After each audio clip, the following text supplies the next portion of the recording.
আসসালামু আলাইকুম। আপনারা সবাই জানেন যে আমার খামারে একটা মালবেরি গাছ আছে। তো মালবেরি গাছের ভিডিওটা যখন আপলোড দিয়েছিলাম, আপনারা খুব পছন্দ করেছিলেন। তো অনেকে আমার কাছে মালবেরি খেতে চেয়েছে, অনেকে আমার কাছে মালবেরি গাছের চারা চেয়েছিল।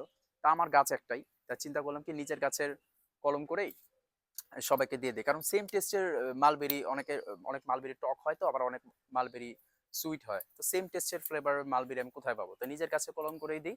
যার যার প্রয়োজন তাদের সবাইকে দিয়ে দিব। তো এই যে মালবেরি গাছের কলম করছে, আমি জীবনে ফার্স্ট টাইম কলম করা, আমি কখনো কলম করিনি এর আগে।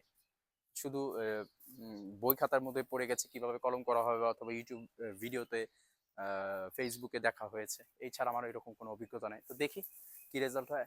এটা মোটামুটি এটা পলি দিয়ে এভাবে ঢেকে দিলে 8-10 দিন পরে এখান থেকে শিকড় বের হওয়া শুরু হবে আশা করি।